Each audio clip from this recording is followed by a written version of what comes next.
आएगा।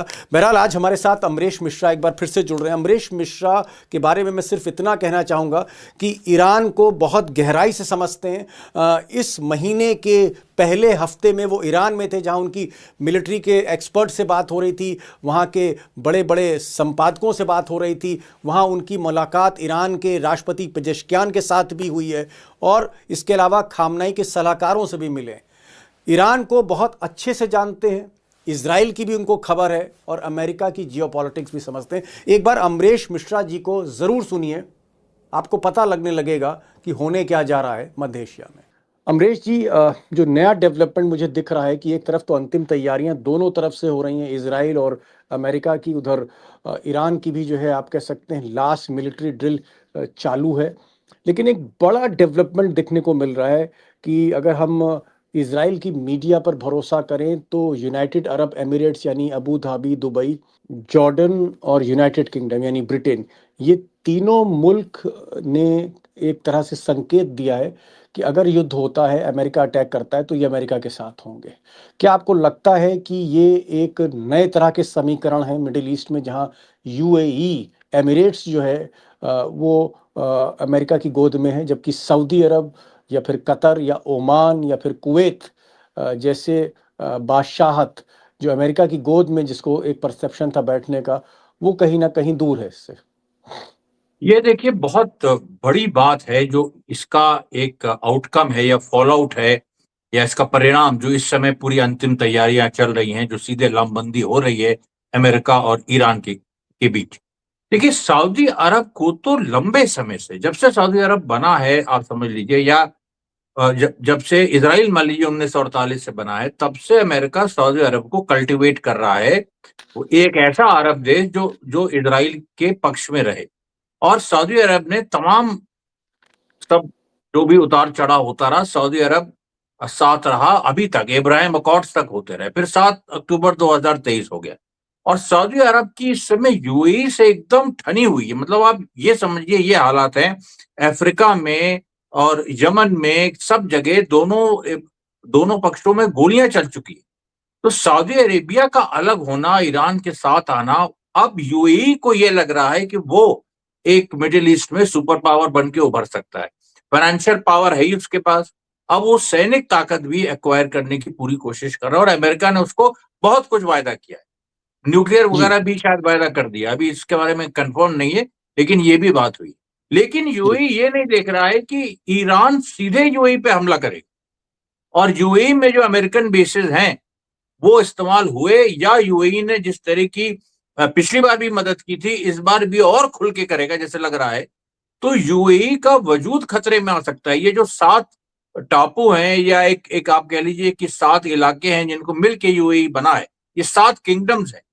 इन सातों किंगडम्स पे मुख्य अबू धाबी, दुबई, ये जो सारे हैं, इन पे बहुत बड़ी एक गाज गिर सकती है। बल्कि जो फाइनेंशियल सेंटर भी जो इस समय ये बने हैं, ईरान के साइबर अटैक्स इनको टारगेट करेंगे। अमरीश जी, जिस तरह से अमेरिकी जंगी जहाज धीरे धीरे अब ईरान के समंदर के करीब पहुंच रहे हैं, उधर हम देख रहे हैं जॉर्डन में, साइप्रस में अमेरिकी फाइटर जेट्स वो लैंड कर चुके हैं, तैयारियां हो रही हैं। आज अमेरिका के सेंट्रल कमांड के चीफ, इजराइल के जो सिक्योरिटी ऑफिसर्स हैं, उनके साथ उनकी बैठक हो रही है। लास्ट जिसे कहते हैं मुआयना किया जा रहा है, सब कुछ देखा जा रहा है, तैयारियां देखी जा रही हैं। ईरान भी उधर तैयारी कर रहा है। खामनाई जो है वो और सेफ डेस्टिनेशन पर हैं इस वक्त, जहां उनकी मीटिंग चल रही। क्या आपको लगता है कि तैयारियां धीरे धीरे अब पूरी हो रही हैं और अब वक्त आ गया है जहां ट्रंप को डिसाइड करना है, ट्रंप को फैसला लेना है कि आगे बढ़ें, हमला करें, या इस हमले के लिए अभी अभी रुके रहें या इसको टालें? क्या अब सारा फोकस, मतलब मान लीजिए 26 जनवरी या उसके बाद सारा फोकस अब ट्रंप पे, ट्रंप को फैसला लेना है, तैयारियां दोनों तरफ से पूरी हैं? 100%। देखिए, ट्रंप को तो फैसला पहले ही ले लेना चाहिए था, ट्रंप ने लिया नहीं। ये एक वीकनेस भी दिखाता है। फिर उसने और तैयारी की। अभी उस समय USS Ibrahim Lincoln South China Sea में था 15-16 जनवरी के आसपास। अब ये पहुंच गया है, ऑलमोस्ट पहुंच गया है। स्ट्राइक पोजीशन भी इसने ये ले लेगा कल तक। और ऐसी स्थिति में ट्रंप के पास अब कोई ये ट्रंप नहीं कह सकते हैं कि हमारी तैयारी पूरी नहीं। अब अगर ट्रंप पीछे हटेंगे तो वो पॉलिटिकल कैलकुलेशन से ही हटेंगे। अगर उनको ये लग गया कि ईरान से वो मुकाबला नहीं कर सकते हैं, जो कि दुनिया में बहुत बड़ा मैसेज देगा, क्योंकि ये सोचा जा रहा था कि ईरान नाम का कांटा अमेरिका दूर करेगा और चाइना और रशिया को दबाएगा, लेकिन उल्टा होता भी, चीजें उलट भी सकती है। अमेरिका अगर पीछे हटा तो उधर देखिए मदुरो को रिलीज करना पड़ेगा इनको, वेनेजुला में लेके बहुत सारी और गतिविधियां हो रही है, मतलब बड़े जियोपॉलिटिकल इसके इम्कान है। चाइना और रशिया चढ़ जाएगा इनके ऊपर, और चाइना ताइवान ले सकता है, रशिया यूक्रेन में एक बड़ा यूक्रेन जेलेंस्की को सरेंडर करने के लिए बाध्य कर सकता है। तो जी ये जो देखिए स्थिति है ये बहुत अद्भुत है। जी जी। एक चीज मैं और देख रहा हूं कि ट्रम्प का जो फोकस है या अमेरिका का जो फोकस है वो जॉर्डन में है, साइप्रस में है, यूनाइटेड अरब एमिरेट्स में यानी दुबई, अबू धाबी में जहां बेस है वहां पर है। अ, कहीं ना कहीं अमेरिका सऊदी अरब, कतर, कुवैत या ओमान इनसे थोड़ा सा दूर हो रहा है और जॉर्डन के करीब जा रहा है, अमीरात के करीब जा रहा है। क्या आपको लगता है ये एक नया तरीका के समीकरण है और इसमें अमीरात और जॉर्डन पूरी तरह से गोद में बैठ गए हैं ट्रंप के? अमीरात और जॉर्डन देखिए ये तो गोद में पहले ही बैठे थे, लेकिन यूएई और सऊदी अरेबिया में जो संबंध विच्छेद हो गया, ये ओके। इस पूरी परिघटना की एक बड़ा एक तरह से प्रतिफल है या आउटकम है, उसको आप जैसे भी देखना चाहें। अब यूएई और जॉर्डन का वही बात है। अब जॉर्डन देखिए, उसको तो फिलिस्तीनी भी देश नहीं मानते कि जॉर्डन कोई देश है, कोई इस तरह का है कि जो कभी फिलिस्तीन की मदद नहीं की, जबकि एथनिसिटी एक ही है, मतलब फिलिस्तीनी जॉर्डन में भी है, फिलिस्तीनी यहां भी हैं, गाजा और वेस्ट बैंक में। तो फिलिस्तीनियों का भी ये व्यू है कि जॉर्डन को खत्म अगर होता है जॉर्डन, तो ये कोई बुराई नहीं है अरब दुनिया के लिए। और बाकी जो अरब पब्लिक है, जैसे सऊदी अरेबिया में बड़ी संख्या में, जो है इजिप्ट में, सऊदी अरेबिया में और कतर में, इन इन यहां भी लोगों का मानना है कि जॉर्डन अगर खत्म होता है तो कोई गाज नहीं गिरेगी, अच्छा ही होगा। ये तो पूरी स्थिति है जी। बस क्या आपको लगता है कि अगर स्ट्राइक होता है, अगर ईरान पे स्ट्राइक होता है, आप कह रहे हैं कि 26 तारीख या अ, मतलब एक दो दिन के अंदर ट्रंप फैसला लेंगे अपने आर्मी ऑफिशियल्स के साथ, क्या जॉर्डन, साइप्रस, यूएई ये नए बेस होंगे और जो पुराने बेस होंगे जिससे पिछली बार स्ट्राइक हुई थी, जैसे कतर है, कुवैत है, सऊदी अरब है, ये अमेरिका से दूर हो जाएंगे? यानी ट्रंप नए बेस का इस्तेमाल करेंगे इस बार? देखिए, ट्रंप की मजबूरी है नए बेस का इस्तेमाल करना, क्योंकि मेरे मेरे पास जो कुछ खबरें हैं, खासतौर पे अरब मीडिया की जो खबरें हैं, कुछ ऐसे वेबसाइट्स हैं, और यहां तक कि हिब्रू यानी जो इजराइल के अपने जो कुछ वेबसाइट्स हैं, जो बहुत सारी बातें ऐसी बताते हैं जो दूसरे लोग नहीं बताते, उसमें यहां तक बात हो रही है कि अगर अमेरिका ने सऊदी अरब और कतर को इस्तेमाल किया तो भीतर घात हो सकता है अमेरिका के खिलाफ, जो ओके। आज तक कभी नहीं हुआ जी। ये ये बहुत आज तक कभी हुआ ही नहीं ये। और मतलब आप कह अगर रहे हैं कि सऊदी अरब न्यूट्रल रहेगा, कतर न्यूट्रल रहेगा, कुवैत न्यूट्रल रहेगा, ओमान न्यूट्रल रहेगा, बहरीन न्यूट्रल रहेगा, टर्की न्यूट्रल रहेगा, ये लोग अमेरिका का साथ नहीं देंगे जो पहले देते थे? केवल यही नहीं कि साथ नहीं देंगे, भीतर घात। अब देखिए, टर्की का रडार जो अभी नया सीरिया में लगा है, जिसको लेके इजराइल ने ऑब्जेक्ट किया, वो रडार जो टर्की ने क्यों लगाया सीरिया में अभी, और ये इसके बाद लगाया है जब से ये टेंशन ईरान शुरू अमेरिका हुई। का शुरू हुआ, उसके बाद लगाया है। उससे इजराइल क्या कह रहा है? इजराइल कह रहा है कि ये इस रडार को हटवाओ, और अमेरिका हटवाना चाह रहा है लेकिन वो हटा नहीं रहा अर्दोगन। वजह क्या है? वजह यह है कि वहां से कोई भी मूवमेंट इजराइल का खास तौर पे ये रडार रीड कर लेगा। मान लीजिए अल ओके। उदेद बेस में या सऊदी अरेबिया में कुछ जैमिंग, कुछ इस तरह की, अगर अमेरिका ने कोई हाई टेक्नोलॉजी लगाई हो, इजराइल के पास तो वो नहीं ना। इजराइल के तो हर मूवमेंट को वो रीड करेगा और ईरान को रिले करेगा। ये इजराइल की तोहमत, मतलब इजराइल ने आरोप लगाया सीधे, जी ये मेरी बात नहीं है। और आप सोच जी। लीजिए, इस तो भीतर घात की बात हो रही है। और सऊदी अरब में यह भी हो सकता है कि अगर अमेरिका ने कुछ कुछ तरीके से सऊदी अरेबिया के उस हिस्से को जो प्रो अमेरिकन है, एमबीएस के जो एंटी है, उसको अपने साथ करके इस्तेमाल करने की ईरान के खिलाफ कोशिश की, तो उसके तो जो प्रो एमबीएस ऑफिसर्स है वो कुछ भी कर सकते हैं, कुछ भी कर सकते हैं। ये बड़ी एक बड़ी घटना है। जी जी जी, सऊदी अरब कहीं ना कहीं ईरान की तरफ झुकता हुआ दिख रहा है।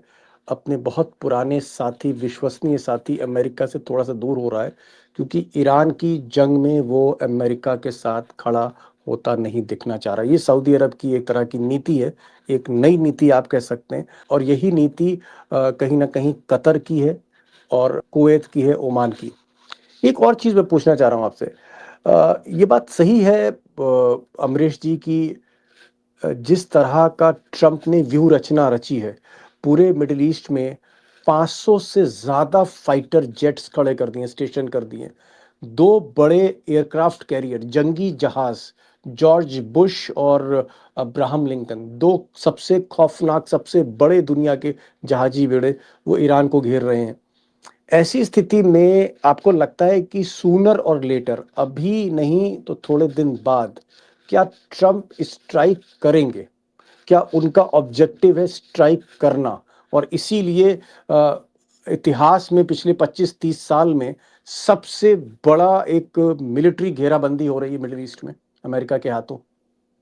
देखिए, ट्रंप स्ट्राइक करेंगे, क्योंकि अगर ट्रंप ने स्ट्राइक नहीं किया, इसके जो रिजल्ट्स होंगे वो ये होंगे कि अभी वो यूरोप को दबा रहे हैं। मदुरो की घटना के बाद उन्होंने सबको दबाने की कोशिश की है, कनाडा को दबा रहे हैं, धमकी दी है कि कनाडा चाइना के साथ कोई ट्रेड डील ना करे। ये अभी उन्होंने टेक जी ओवर हाँ। करने की बात कही है। कनाडा के प्राइम मिनिस्टर को गवर्नर कह दिया कि यानी यूएस का ही कोई हिस्सा है वो कनाडा। ये सारी चीजें ट्रंप खो देंगे। जो ट्रंप ये सोचते हैं कि वेस्टर्न हेमिस्फीयर हमारे लिए छोड़ दिया जाए, यानी लैटिन अमेरिका और कनाडा वगैरह, ये सब हमारे बैकयार्ड है, ग्रीनलैंड, ये सब वेनेजुएला, क्यूबा, ये सब हमारे हैं, हम ले लेंगे इनको। ये पूरा पूरा प्रोग्राम खटाई में पड़ जाएगा अगर ये स्ट्राइक नहीं करते। मतलब ये स्ट्राइक कर रहे देखिए, हैं। इसलिए अब तो कहीं पीछे हटने की कोई संभावना ही नहीं। ओके, पीछे हटना बहुत घातक होगा अमेरिका के लिए, क्योंकि जिस तरह से ग्रीनलैंड का प्रेशर है, कनाडा का प्रेशर है, वेनेजुएला पे प्रेशर है, लैटिन अमेरिका पे प्रेशर है ट्रम्प का, या चीन और रूस को वो डरा रहे, ईरान पर स्ट्राइक करना कह रहे लाजमी है। टाइमिंग जो है, जो टाइमिंग है वो कहीं ना कहीं वो ट्रम्प को तय करनी है कि वो 26 जनवरी के बाद है, या फिर वो इसको 15 दिन डिले करते हैं, या फिर एक किसी मौके की तलाश करते हैं, या फिर कोई हमेशा एक सरप्राइज एलिमेंट होता है, वो बातचीत, डिप्लोमेटिक टॉक्स की बात करते हैं और एकदम से स्ट्राइक कर देते हैं। तो ट्रम्प को वो तय करना है, लेकिन इनको ऐसा लगता है कि ईरान पर अटैक होगा। अगर ईरान पर अटैक हो रहा है, लास्ट सवाल है, क्या आपको लगता है जो फीडबैक आपको मिल रही है वहाँ के मिलिट्री एक्सपर्ट से, क्योंकि आप लगातार टच में है ईरान के, क्या ईरान पूरी तरह से टॉप अलर्ट पर है और उसकी जो मिसाइल ताकत है कहीं ना कहीं वो जल्दी सरेंडर नहीं करेगी अमेरिका के आगे? और अगर ये युद्ध होता है तो ये लंबा खिंचेगा, ये युद्ध 2-3 दिन का युद्ध नहीं है, ये लंबा युद्ध खिंचेगा और अमेरिका को ईरान नाको चने चबा सकता है। देखिए दीपक जी, एक आपको बात बताएं, हम लोग ने मिसाइलों की बात की है, पहले उनके नाम की बात की है। ईरान के पास सी ड्रोन्स ऐसे हैं जो समुद्र में वार कर सकते हैं, उनकी बात की है। अभी जो लेटेस्ट खबर है, ताले घर एक जगह ईरान में है और उनका पंचाहार करके बड़ा एक बेस है, वहां पर उन्होंने सैक्रोफेगस बनाया। अब सैक्रोफेगस क्या होता है? ये मिलिट्री टर्म्स में एक लोहे का ताबूत होता है, बहुत ही स्ट्रांग लोहे का ताबूत होता है, जो उसको B-2 बॉम्बर भी भेद नहीं सकते। और ओके ओके, जी, और एक तरह का यहां तक, कवच है, एक तरह का कवच है ये, बिल्कुल एक तरह का वो रक्षक। कवच है, अभेद कवच है। और वो इतना डीप है कि यूएस एनालिस्ट का ये मानना है कि यहां न्यूक्लियर टेस्टिंग भी हो सकती है और हो रही होगी। भाई देखिए, स्टेक्स इतने हाई हो गए। अच्छा, ये ओके, एक जगह नहीं, ये एक जगह तो अभी खबर आई है, वो 3-4 जगह और इस तरीके के उन्होंने बनाए हुए हैं। और इसीलिए एक देखिए आज आजादी, जी जी, एक लास्ट सवाल पूछ रहा हूँ क्योंकि समय बहुत कम है। आपने हाँ कहा कि तैयारी हो रही है और जिस तरह का एक नए तरह का जो सुरक्षा कवच बनाया है, जहां B-2 बॉम्बर जो ट्रंप जिस पर बहुत नाज करते हैं वो भी उसको भेद नहीं पाएंगे। लास्ट सवाल, मान लीजिए अमेरिका इतनी बड़ी ताकत है, दुनिया की सबसे बड़ी ताकत है, और उसके साथ जो उसके तमाम साथी हैं उनके पास भी ताकत है। अगर ईरान पर हमला होता है, ईरान दबता चला जाता है, तो क्या इस युद्ध का जो पूरा आप कह सकते हैं गेम पलटने के लिए, क्या इस युद्ध में एक ऐसे नाजुक मौके पर क्या ईरान टैक्टिकल न्यूक्लियर वेपन इस्तेमाल कर सकता है, और क्या टैक्टिकल न्यूक्लियर वेपन ईरान के पास हैं, और क्या इस सिलसिले में आपको कोई जानकारी है? देखिए, मैं तो ये अपने सारे सोर्सेस पे, चाहे ईरान की सोर्स हो, इजराइल की सोर्स हो, दोनों ये कह रहे हैं कि टैक्टिकल न्यूक्लियर वेपन ईरान के पास है। और ये जो सैक्रोफेगस की जो मैंने बात की, ये जो लोहे के ताबूत की, एक्चुअली ताबूत टाइप ही आप ये समझ लीजिए, जी। इसके अंदर nuclear testing underground underground nuclear testing होती है। आप जान, मतलब न्यूक्लियर टेस्टिंग रेगिस्तान में होती है, समुद्र में होती है, नहीं तो अंडरग्राउंड ही होती है ना। अंडरग्राउंड न्यूक्लियर टेस्टिंग का ही 2003 से पूरे अंतर्राष्ट्रीय जो सो कॉल्ड अंतर्राष्ट्रीय समुदाय है, अमेरिका द्वारा जो लीड किया जाता है, उसको 2003 से यही खतरा ईरान से है कि अंडरग्राउंड टेस्टिंग तो नहीं कर है। ली इसने, या ये कभी भी कर सकता है। और आज तक वो लोग इसको ढूंढ नहीं पाए, क्योंकि वो कह रहे हैं यहां पहुंचना असंभव है, मतलब ये अंडरग्राउंड पहुंचना असंभव। टैक्टिकल न्यूक्लियर वेपन का इस्तेमाल हो सकता है कि अगर अमेरिका ने पूरी तरह से चढ़ाई करी और ईरान को लगा कि अगर ये युद्ध उसके हाथ से निकल रहा है तो ये मौका वो छोड़ेगा नहीं, टैक्टिकल न्यूक्लियर वेपन इस्तेमाल करेगा।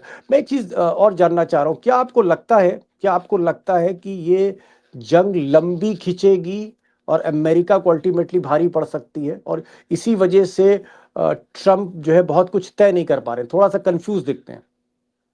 देखिए, ट्रंप ये देख रहे हैं उनको कि इजराइल खत्म हो सकता है। इजराइल खत्म हो सकते हैं का मतलब भी हम लोग साफ कर दें। यहां पर इजराइल खत्म होने का क्या मतलब है? देखिए, तेल अवीव और हाइफा, ये दो जगह ऐसी हैं जहां पर ईरान की सारी ऑयल रिफाइनरीज, या आप कहिए इजराइल। तीसरी दिपोना, हाँ मतलब हाइफा में ऑयल रिफाइनरीज है, तेल अवीव कैपिटल है जहां मोसाद से लेके सारी उस तरह की फोर्सेज है, और फिर दिमोना जो उनका न्यूक्लियर रिएक्टर। अब इन तीन तीन जगहों पर अगर ईरान ने स्ट्राइक कर दी, या चलिए दो पे की, हम मानते चलिए दो पे की, तो या तो इजराइल न्यूक्लियर वेपन चलाए, यह स्थिति बनेगी, वरना इजराइल खत्म। और ओके। इजराइल ने न्यूक्लियर वेपन चलाया तब फिर एक दूसरी दूसरी तरह की बात हो जाएगी। देखिए, यहीं पर बात, ये बहुत ही क्रिटिकल बात है, और ट्रंप इसीलिए दुविधा में है ओके। कि ओके। ऐसी स्थिति का मुकाबला कैसे करेंगे वो। ट्रंप ट्रंप ऐसा लग रहा है जैसे दोस्तों अपने जाल में कहीं फंसते जा रहे हैं।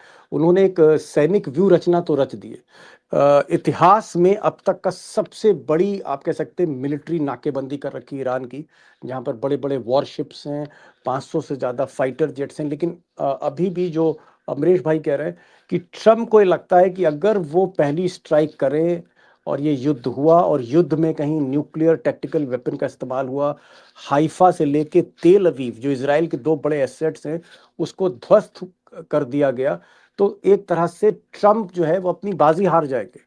बात बिल्कुल। अमेरिका पर अटैक करने की नहीं है, बात इसराइल की है। जिस इसराइल के लिए ये जंग लड़ी जा रही है, अगर उस इसराइल को ही सबसे बड़ा डेंट लग जाए तो फिर इस जंग का जो जो मिलिट्री ऑब्जेक्टिव है वो कहीं ना कहीं अपने आप खत्म हो जाता है, और ऐसी स्थिति वो नहीं चाहते हैं, ऐसी स्थिति ट्रंप नहीं चाहते। लेकिन फिर भी ट्रंप को डिसाइड करना होगा कि आगे क्या होना है। 26 तारीख के बाद, 27 तारीख के बाद मैं अपडेट करता रहूंगा। एक चीज मैं कह सकता हूं कि एक जंग अगर हुई तो फिर तीसरा विश्व युद्ध भी हो सकता है। इस तरह के हालात दिख रहे हैं।